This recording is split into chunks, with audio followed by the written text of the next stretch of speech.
So basically, this was our final OTA.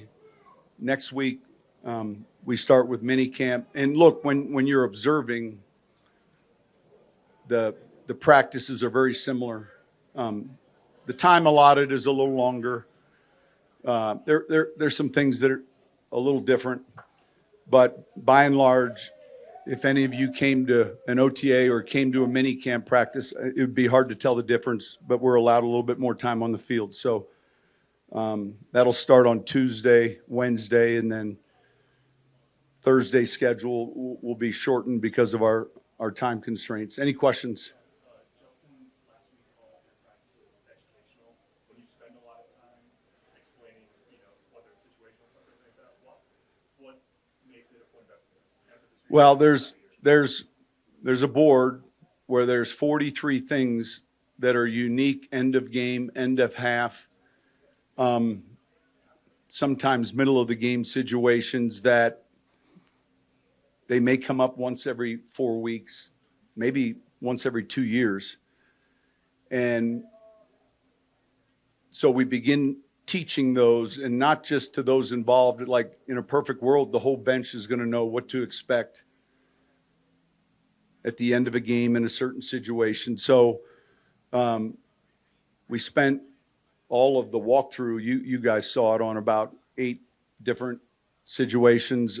Training camp each day, we'll take 2, we'll review.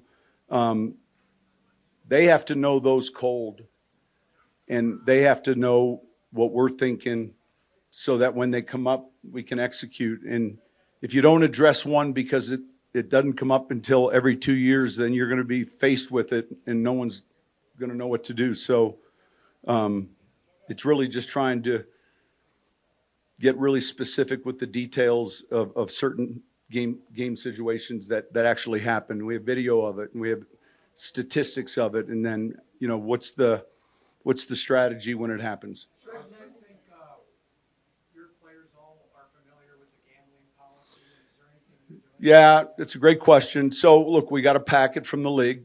Obviously, when policies change, it's our job to educate. Mark Thews was awesome. We're professional teachers. And so the packet we received, we looked at, studied closely, and then we presented it in our own PowerPoint. And I probably had 20 minutes on it to really make sure everyone has it. If you're a teacher and half your class gets a D, you better look at yourself. And so it's not the policy, but it's the implementation and the understanding and the educating of the policy. And so I presented a week and a half ago. Now someone officially will present, and hopefully it won't be from that 8-page handout we received, because that was more confusing after I read it than it was before I looked at it. So I think we're all on the same page. Recognizing that linemen or offensive linemen, both DNO line are the hardest to evaluate this stuff. What are your impressions of Garrett Bowles? Man, look, he's doing well. Obviously, he's put in the time with the rehab and the recovery. That room's completely changed. If there was one position group, that show complete home makeover, that would be that position group. And I think the relationships and all the things that go into playing that position, he's been very impressive. And then there's a new offense and terminology and all those things to go along with it. But I've been really pleased. Yesterday you gave back to 150 coaches from high school over here. How important is it for you at your position to kind of give back to keep the game going? Yeah, my message was easy because it was truthful and it was honest. I think the greatest, and I'll say this, the best gift we could ever get as parents is when a teacher, a counselor, a music professor, a coach, when someone loves our child like we do, man, that's powerful. And so you might have 2 or 3 difference makers in your children's lives. And I know for a fact one of mine was my high school coach. Like, I'm standing here because of my high school coach. And, I got a D on his English paper, and he benched me for the first half of a game, and all the lessons, and gave me confidence. And I didn't start until my senior year, but so many things, because, these kids, when they're freshmen, they're sophomores and juniors, and they're on social media, and there's a lot going on, and all of them want to conform. And so that was, the message to those guys really is, man, you're welcome here. We appreciate the job you do. And I wanted them to hear my story, because, he's no longer alive, but that, he was one of those difference makers for a young kid from Naperville, Illinois. Sean, what are your impressions of what Jerry and Lonnie so far? He's doing well. It's back to, look, the biggest challenge, and no one's got shoulder pads on or anything yet. So he looks good. He's smart, and I like him. I like that we have him. But I think it'll be easier for me to answer that question, like 7 days into training camp, because they're the ones that are challenged with this type of practice. They're one guy's in charge of the A gap on defense, and there's an offensive lineman in charge of the A gap, and so there has to be somebody acquiescent, and that'll sort out once we get the pads on. What has Jerry Jeudy shown so far? I know it's amazing. What do you want to see from him to take the next step? Yeah, look, he's explosive. Not knowing, I remember him coming out, and certainly seeing film of him playing, and now having a chance to work directly with him. He's very explosive. He's got extremely loose hips, which allow him to transition well. There's the nuances of the game relative to landmarks, the exactness of the passing game. All of those things he's been real eager to learn. And so, I enjoy working with him, and I told him, hey, I'm going to, be on you, and we're going to, get the most out of you. And